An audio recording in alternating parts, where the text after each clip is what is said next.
സമാനോ മന്ത്ര സമിതി സമാനി സമാനം മനസഹ ചിത്തമേഷാം. സമാനോ മന്ത്ര സമിതി സമാനി. സമാനരായി നമ്മളെല്ലാവരും ഒരുമിച്ച് മന്ത്രം ചൊല്ലണം എന്ന് പറഞ്ഞാൽ ആ സമാനതയിൽ സ്ത്രീ പെടും, പുരുഷൻ പെടും, ശൂദ്രൻ പെടും, വൈശ്യൻ വരും, ബ്രാഹ്മണൻ വരും, ക്ഷത്രിയൻ വരും. ഇനി വല്ല സംശയവും വേദത്തെ സംബന്ധിച്ച് ആരെങ്കിലും പറഞ്ഞാൽ, വേദം നിങ്ങൾ ബ്രാഹ്മണർക്ക് മാത്രമേ പഠിക്കാൻ പാടുള്ളൂ, ശൂദ്രർക്ക് പഠിക്കാൻ പാടില്ല എന്നാണ് പറയുന്നതെങ്കിൽ വേദത്തിൽ തന്നെ പ്രമാണമുണ്ട്. വേദത്തിൽ യജുർവേദത്തിലെ 26-ാം അധ്യായത്തിൽ 3-ാമത്തെ മന്ത്രമാണെന്നാണ് എന്റെ ഓർമ്മ. അതിൽ പറയും, യഥേമാം വാചം കല്യാണീമാവദാനിം ബ്രഹ്മരാജന്യാഭ്യാം ശൂദ്രായ ചാര്യായ ച സ്വായചാരണായ ച എന്ന് പറഞ്ഞാൽ, യഥേ മാം വാചം കല്യാണിം, ഞാൻ ഈശ്വരൻ. ഞാനല്ല ഈശ്വരൻ. ആര്? ഭഗവാൻ പറയാണ്. ഭഗവാൻ ഈശ്വരൻ നേരിട്ട് വേദത്തിൽ പറയുന്ന വരിയാണ് ഞാൻ പറഞ്ഞത്. ഞാൻ ഈശ്വരൻ. യഥേ മാം വാചം കല്യാണിം, എല്ലാവർക്കും നല്ലതു മാത്രം കല്യാണി നൽകുന്ന വാചം, വാക്കുകളാകുന്ന വേദവാണിയെ. യഥേ മാം വാചം കല്യാണീം ആവദാനിം, പറഞ്ഞിട്ടുള്ളത്. ആവദാനി പറയുക, ഞാൻ പറഞ്ഞിട്ടുള്ളത്. യഥേ മാം വാചം കല്യാണി മാവദാനിം ബ്രഹ്മ, ബ്രാഹ്മണർക്ക് വേണ്ടിയാണ്. രാജന്യാഭ്യാം, ക്ഷത്രിയന്മാർക്ക് വേണ്ടിയാണ്. ബ്രഹ്മരാജന്യാഭ്യാം ശൂദ്രായ, ആർക്ക് വേണ്ടിയാണ്? ശൂദ്രന്മാർക്ക് വേണ്ടിയാണ്. ചാര്യായ അര്യായ, അര്യമനാരാണ്? വൈശ്യന്മാർ, കച്ചവടം ചെയ്യുന്നവർ, കൃഷി ചെയ്യുന്നവർ, അവർക്ക് വേണ്ടിയാണ്. ചാര്യായ. സ്വായ എന്താണ്? പിന്നെ ആർക്ക് വേണ്ടിയാണ്? അവരുടെ ഭൃത്യന്മാർക്ക് വേണ്ടിയാണ്. സ്വായ. അരണായ മാത്രമോ? സ്ത്രീകൾക്ക് വേണ്ടിയാണ്.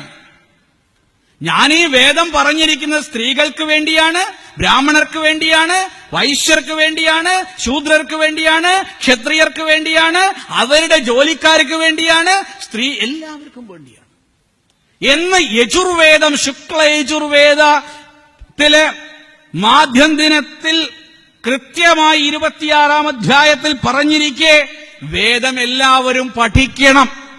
അത് പഠിക്കാതെ പോയതാണ് സനാതന ധർമ്മത്തിൽ ഇന്ന് വന്നിരിക്കുന്ന എല്ലാ കുഴപ്പങ്ങൾക്കും കാരണം.